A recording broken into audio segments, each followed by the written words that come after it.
దేవుని నామానికి స్తోత్రం కలుగును గాక. ప్రభువైన యేసుక్రీస్తు నామములో వీడియో చూసినటువంటి దైవప్రియులందరికీ కూడా మన ప్రేమ సహవాసం తరపున మరొకసారి వందనాలు తెలియజేస్తూ ఉన్నాను.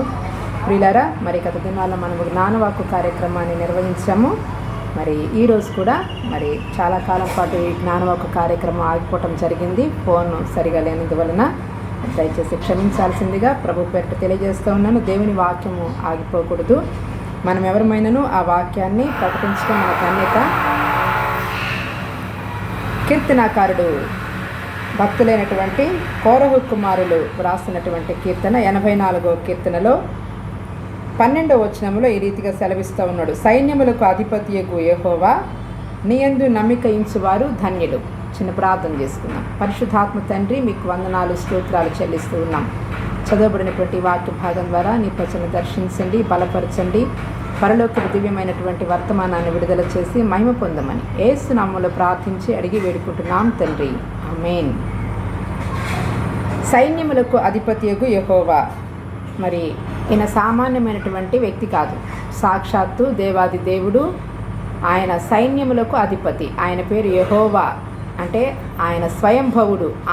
ఆయనే ఉన్నాడు, కానీ ఆయనను ఎవరు కూడా సృజించలేరు. ఆయన చెప్తున్నటువంటి మాట ఏంటి అంటే, నీయందు సైన్యములకు అధిపతియగు యెహోవా, నీయందు నమ్మిక ఉంచువారు ధన్యులు. భక్తుడైనటువంటి కోరహు చెప్తా ఉన్నారు. మరి ఆయన సైన్యములకు అధిపతిగా యెహోవా అని వాళ్ళు కీర్తిస్తూ ఉన్నారు. ఎందుకంటే యెహోవా దేవుణ్ణి రకరకాలుగా దావీదు కూడా ఈ కీర్తనల్లో నా కొండ నీవే, నా కోట నీవే, నా కాపరి నీవే అని కీర్తిస్తూ ఉంటారు. కాబట్టి ఆయనను నిత్యము కూడా సైన్యములకు అధిపతిగా, అంటే ఆయన దూతలు, సెరాపులు, కెరాపులు వీరందరూ కూడా మరి ప్రభు అయినటువంటి యెహోవా దేవుణ్ణి స్తుతిస్తున్నట్లుగా దేవుని యొక్క లేఖనం రాయబడుతూ ఉంది. మరి ఇక్కడ అంటూ ఉన్నాడు, సైన్యములకు అధిపతిగా యెహోవాని కీర్తిస్తూ నీయందు నమ్మిక ఉంచువారు ధన్యులు. ఎందుకని అంటే, కోరహు కుమారుల యొక్క తండ్రి కోరహు మరి నమ్మినట్టే నమ్మాడు, కానీ తన జీవితంలో సంపూర్ణంగా దేవుని సేవకులకు లోబడినందువలన ఆ యొక్క ఉగ్రతకు గురైపోయి నశించిపోయాడు. మరి తండ్రి నశించిపోయినప్పటికీ కూడా ఆ యొక్క కోరహుకు పుట్టిన కుమారులు బ్రతికి ఉన్నారు. బ్రతికి వారి జీవితాల్లో ఈ కీర్తనలు వ్రాస్తూ వారి జీవితాన్ని ధన్యం చేసుకున్నారు. కాబట్టి దేవుని యందు నమ్మిక ఉంచడం ద్వారా మరి నా జీవితంలో కూడా నాకు ఇచ్చినటువంటి గొప్ప భాగ్యం ఏంటంటే, ఆయన కీర్తనల్ని వ్రాయటము. అనేకమైనటువంటి కీర్తనలు ప్రభు మన ప్రేమ సహవాసానికి అనుగ్రహించి ఉన్నారు. అందుని బట్టి ప్రభుని స్తుతిస్తూ ఉన్నాను. మరి ఈ నమ్మకాన్ని మరి వమ్ము చేసుకోకుండా ప్రభు మనల్ని నమ్మాడు. నమ్మి అప్పగించిన పరిచర్యను కూడా నమ్మకంగా చేయటానికి మనసు నిలపవలసిన వ్యక్తులమై ఉండాలి. నీ యందు నమ్మిక ఉంచువారు ధన్యులు. మరి ఈ నమ్మికని నువ్వు పొందుకోవటం కోసము ఏం చేయాలి అంటే, దయ్యాలు కూడా నమ్ముతేనే యేసు ప్రభు చెప్పారు. కానీ దయ్యాల నమ్మికకి నీ నమ్మికకి చాలా తేడా ఉంది.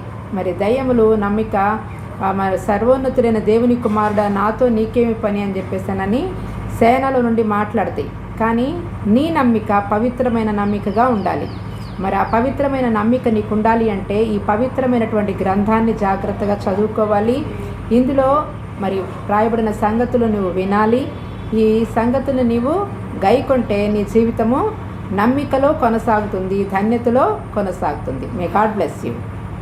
చిన్న ప్రార్థన చేసుకున్నాను. పరిశుద్ధాత్మ తండ్రి, మీకు వందనాలు అయ్యా. ఇదిగో ప్రభా, మరి ఇంతవరకు మీరు మాట్లాడిన మీ ప్రేమను బట్టి వందనాలు. దీవించండి, ఆశీర్వదించండి ప్రభా.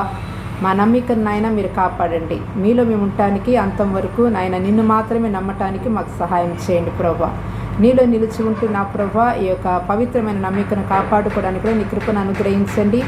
మీరు మమ్మల్ని నా ప్రభా బలపరచండి, స్థిరపరచండి, వర్ధిల్ల చేయండి. యేసు నామములో అడుగుచున్నాం తండ్రి, ఆమేన్.